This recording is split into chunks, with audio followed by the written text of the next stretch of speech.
man. This game stinks. Time for another handheld review. So far I have reviewed the most cheapest options in the market, but now it's time to get the ones that are the talk of the town. This is the Anbernic RG35XX, which just got released 2 months back. Now there's a couple of companies alongside Anbernic that makes this kind of handhelds. They're almost the same category in terms of hardware specifications, but what makes them different is the community support. Out of the box, their software is kinda garbage.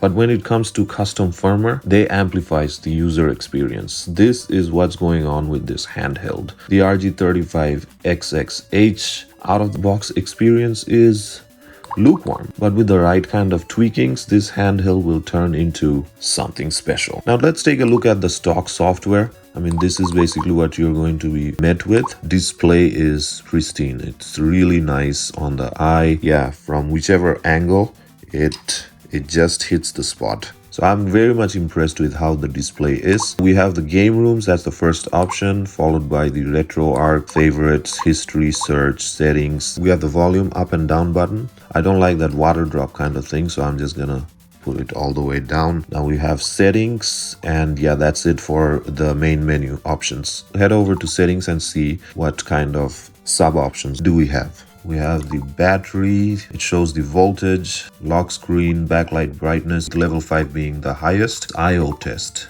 is the responsive test of the buttons. There you go, quite responsive. Volume up, volume down. Everything is working as they should. There's the menu. Okay, everything is working great. Exit the test, start and select key. So start and select key, okay. Have the date and time, RetroArch settings. This is where you can set up your Wi-Fi. You have the Bluetooth pairing, Bluetooth setting, connected devices, and we also have Moonlight. And there's the icon settings. So yeah, that's basically what we have for the stock firmware. Let's head over to the game room and see. Okay, we have PSP, PS1, Vertical Arcade, CPS 1, 2, 3, Neo Geo. We have a bunch of emulators. Okay, let's unbox this, because what's a review video without unboxing? It's really nicely packaged. The console, wipes, and a screen protector, and a manual that almost all of us ignores, but we do take a look at it sometimes when we are bored. USB Type-C cable, and that's all we have for the contents. Okay. And there you go. Very pristine looking console, the RG35XX. We have some nice padding at the back, and at the bottom we have the speakers. To the side we have the power button. So yeah, that was the unboxing part. Okay, so now that we are done with the unboxing, let's talk about specifications before we head over into emulation. RG35XX comes with a 3.5-inch IPS display, fully laminated with optically clear adhesive, giving it a crisp and clear display as it reduces the reflection between the display panel and the glass. The resolution is 640 by 480, however. Given that the size, I think it's not a big of a deal, and also considering the crisp, colorful display, the retro games looks superb. Okay, so let's talk about the chipset. So the chipset is a H700 quad-core ARM Cortex-A53 with a 1.5 GHz frequency, and the GPU is a dual-core G31 with LPDDR4 RAM, which I think is quite decent. Now it comes with dual SD card slots, one for the main system files, another one for expansion, for storage of extra ROM files. Don't ask for any kind of links. Don't want my channel to be striked. Also, don't try to push it when it comes to the expansion, storage expansion. It can only take up to 512 gigabytes. Now, this handheld is similar to the RG35XX Plus, but horizontal and much more sleeker. I like it this way. It also comes with dual low-profile joysticks, which is similar to the Nintendo Switch. And also when it comes to the buttons, they are quite comfy. I like the thumbsticks and the buttons. They are very responsive and not hard on the hands. I love the placements of the shoulder buttons. They are also not too clicky, but they are clicky enough to feel good on the fingers. There's your headphone jack, OTG ports. Now the one to the right, you're gonna use for charging. It has its own version of HDMI port, and this is for resetting the console itself. With that being said, let's do the contra test, because yeah man, I want to do it. Now the whole point of this test is to find out if there's any dead angles when it comes to the D-pad, because a lot of the consoles don't do it right when it comes to the D-pad. So let's try out the angles. Let's see how responsive they are. I think it's pretty awesome. So yeah, it passed the contra test with flying colors. The D-pads are pretty awesome. Now, I don't know about you guys, but there is a charm to these horizontal handhelds. I like my handles horizontal and rectangular. Okay, so time for out-of-the-box emulation testing. So let's get to it. I did try out Grand Theft Auto Vice City Stories, but it was running okay until the sound started to stutter. Performance in God of War is okay. It's not too bad. There is no sound stuttering. Yep, there is no sound stuttering or any such issue that I can notice. It looks pretty decent. PlayStation Portable games are going to be a mix in terms of hardware performance. So it's using PPSSPP emulator. Now if you want to tweak the settings on your stock firmware, I can help you out with that a little bit. It can bring in some slight improvements. Under graphics option, and the first option, just check mark that box that says skip GPU readbacks, followed by lazy texture caching. Also set the spline Bezier curves quality to low, and lastly just turn off the anisotropic filtering to off. So expect lags in PlayStation Portable performance. So PlayStation 1 game performance is quite perfect in terms of both graphics and performance. There is nothing to complain about. It actually runs pretty well.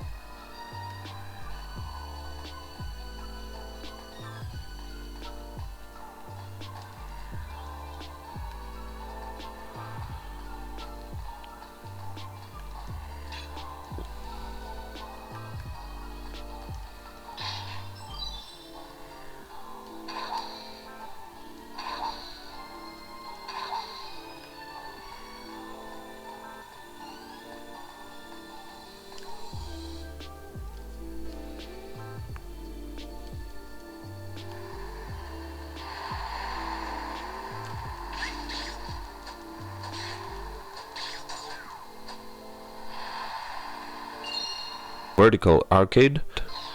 So yeah, like this. And that was a bad save state.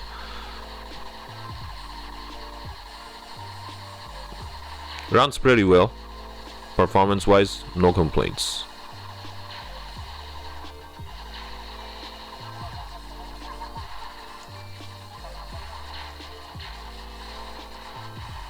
With that being said, I am very much impressed with the sound quality. The speaker quality is actually very awesome. One here and one here.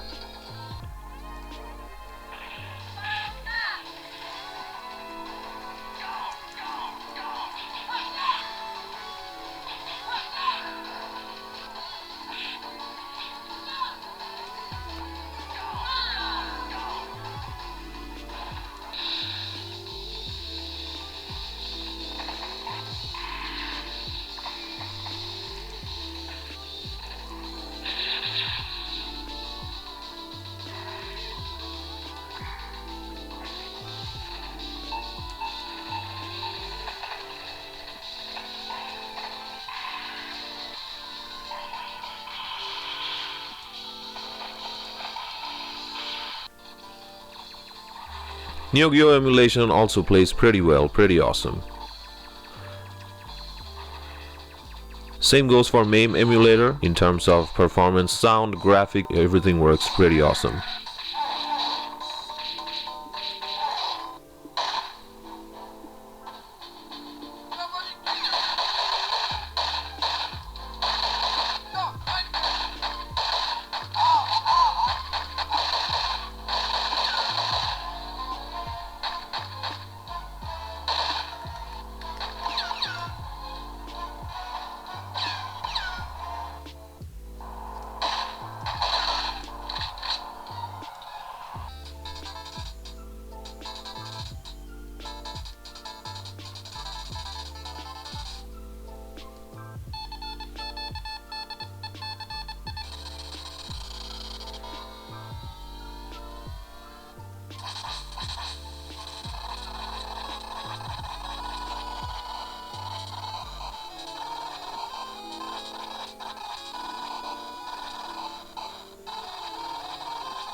The display of this console makes the games look so gorgeous. All the games look so beautiful, colorful, and crisp.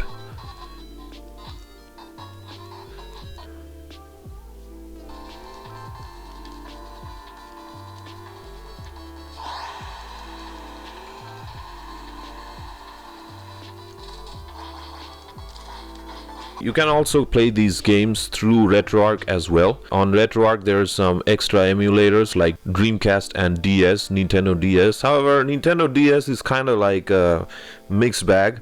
It uses the drastic emulator, so some of the games like Spider-Man looks very small. I really didn't quite like the experience. Some of the other games like Metal Slug looks pretty awesome, plays also awesome. There is no lags or anything that I've noticed.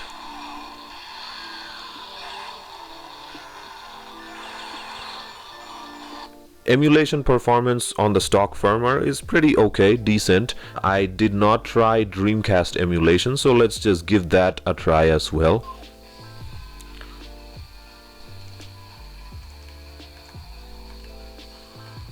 So this is Dreamcast emulation running pretty well. Crazy Taxi 2. I can't say the same about the other games because it will vary, I'm pretty sure. However, I mean, in terms of the FPS and performance, it's actually playing decent.